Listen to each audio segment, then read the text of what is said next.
มันมือจะเปล่าเปล่าชาเขาเล่นอาตีน้องพักตีกูเนี่ยแนวน้อยยังเมื่อทางก็เดินแนวใส่ทางก็พอเลยพอสมพอกันอ่อนยันตักนายเชื่อ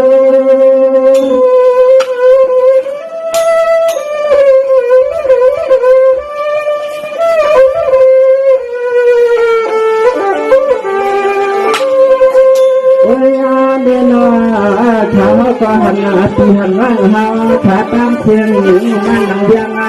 เปิดตัวยาจากเสียงอ่อนมาเสียสุดที่สุดนั่งเจอในสวรรค์ใต้เขาห้องผิดก็พังยังตั้งขาลานลุกลานสุดเขาทำ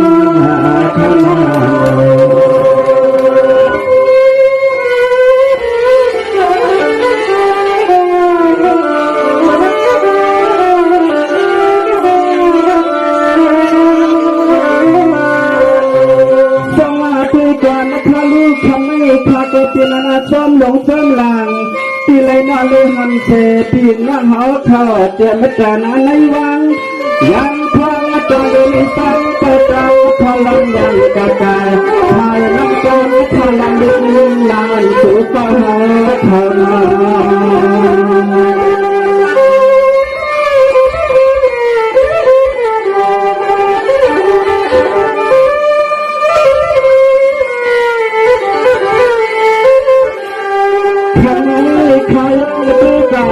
ปี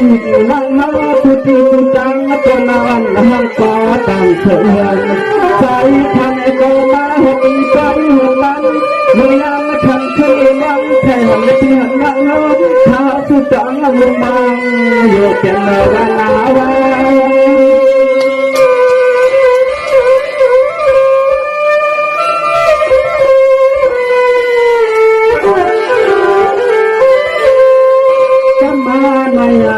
สู่สาวข้าตางอาเฉียนมาหุบงานหน้าตาแจ่มจัง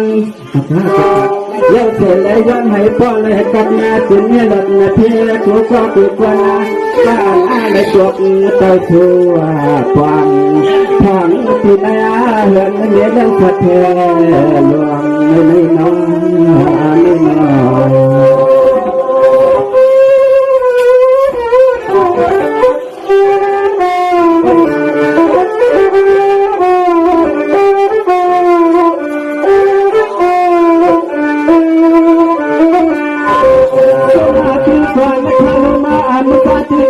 ปีกว่าเขาตั้งสิ่งตั้งหลายเจออันเป็นของไปทำให้ขาดสิ่งย้ำพ้นหางเตียงกันเป็นคนในจริงแทนขาจึงให้ว่าในนี้มันกาลากัดเนื้อคนเป็นแต่ถนอ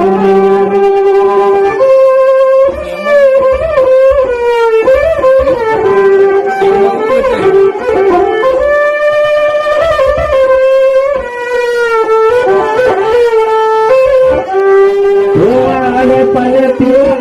ทุกคนคนมันฟ้าเสนอไปกับเนื้อถึงดักเพียงได้งานกุญแจ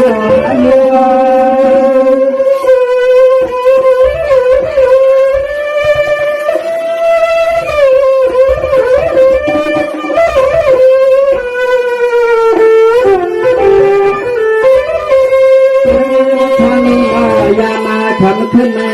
เป็นไม่พยาถัดพยาเนี่ยกลางนาถึงความเป็นอาชาลาในหันยาก็จนตาหาโลว่าหักหาไว้ม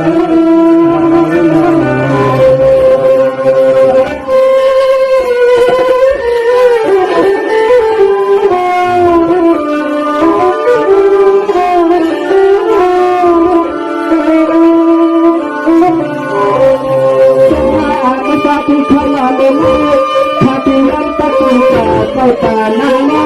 คนตาเปิดปากกาตาเสียงมาสิ่งให้ก็เลยจัดงานที่เล่นดัดงานเทปทันอยากที่ให้มีเรื่องมาดูไม่ยอม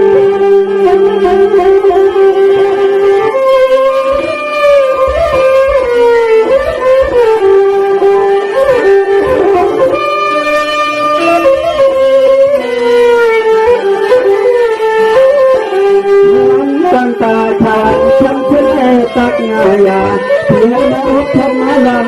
ตัวมึงจัง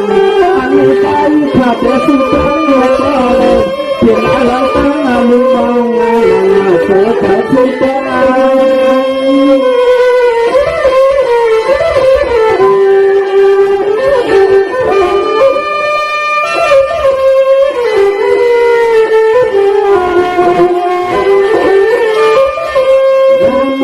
พร้อมทำหน้าเพื่อนไม่ไปก็จงเกิดเกินมาว่าหันหน้าที่นั่งให้ตัวที่ตัวเพื่อนตัวอันตัวเมืองเลยมาเข้าไปเข้านั้นอยู่อย่างไม่ทำอย่างนั้นสุดต่อก็เลยกระตายทุกครั้งจะเอาตัวมันเธอท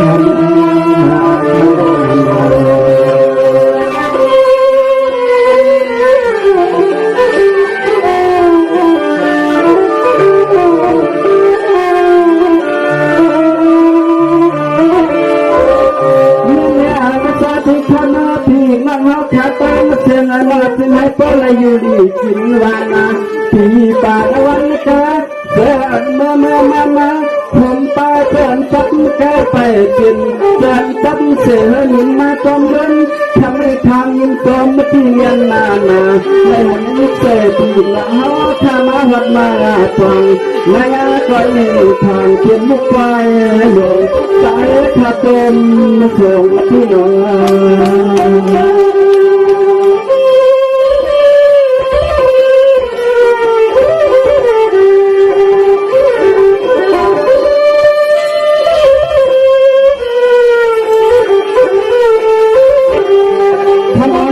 นตาขานจังขึ้นใจเขาไทยมาหุบหย่อมงหันที่มันเฮา